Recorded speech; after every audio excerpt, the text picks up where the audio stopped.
We're going to unpack what these stories mean for you as investors, real estate brokers, anyone with skin in the game in Canada's housing market, honestly. Okay, first up, true crime. We covered the iPro real estate scandal back in September of 2025, I think episode 330. Make sure you go check it out. If you want to explainer on sort of what's happening in the real estate space to, I don't know, trust accounts, I guess. Like there's always a lot of, it's so funny, man, because every time you talk about this with someone in the real estate space, people are like, everyone's doing this. It's just a matter of who gets caught, that's the scarier part, Goodness. right? Yeah, they're like everyone is like, basically You using don't do trust this? again. You Not don't? everyone, like may not like that's obviously hyperbolic, but Right. Of like course. Yeah. a lot of the brokerages are basically using, and so like that to me is so this could really just be the beginning if RECO is now really auditing these trust accounts and making sure this isn't happening anymore. And it's probably again first and second of many. So anyway, this is the second one.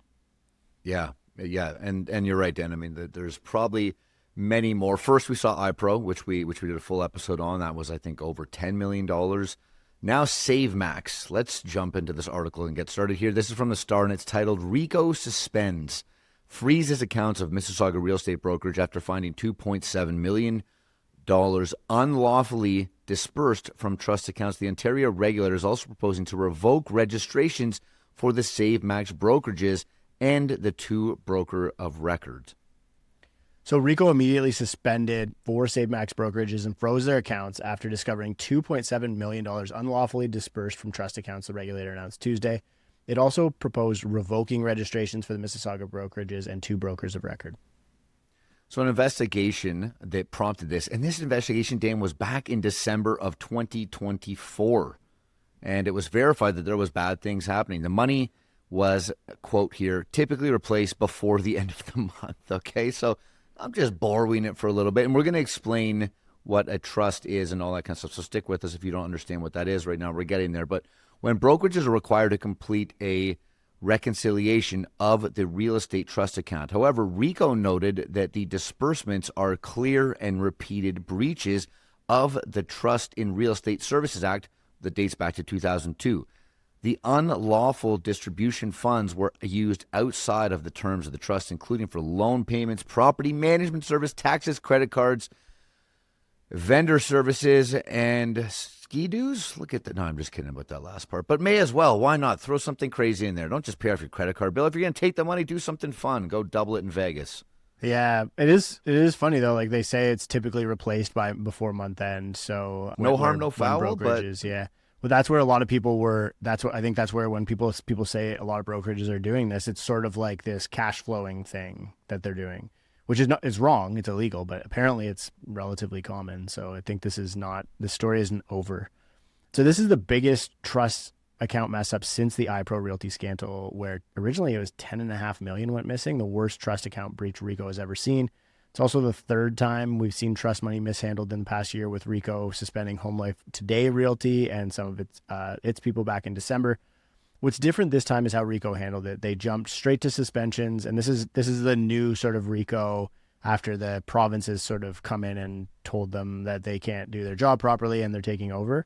So they're jumping straight to suspensions, freezing accounts, and trying to pull licenses. A big change from how they've dropped the ball on this stuff in the past. And this all comes at a couple of months after the Ontario government took over RECO and brought in new leadership to clean things up, according to Toronto Star.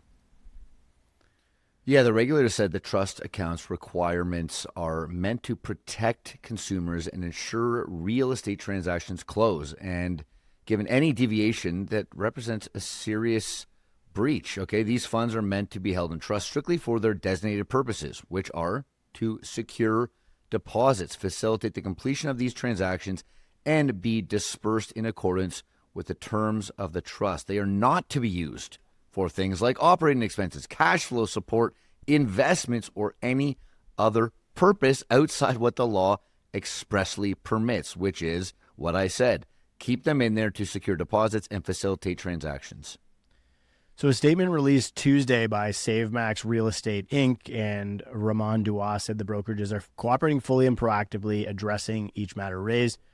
All client trust accounts remain fully intact and secure, the release added, and while there's a freeze on transactions across the brokerages, they are working urgently to resolve these matters, which is what you want to hear, I guess. Yeah, so maybe let's do a quick refresher on trust accounts here, Dan. You, as our resident realtor, shed some light on how this is actually supposed to work.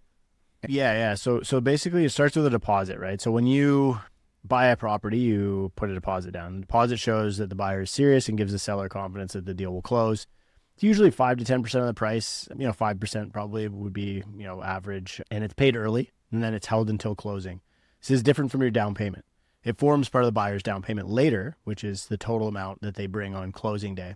And the deposit is usually paid to the listing brokerage, which it must put into a trust account. And a trust account is a separate bank account that holds client money only, and the brokerage cannot use this money for its own bills or expenses. This is an important caveat. Or anything else. Yeah.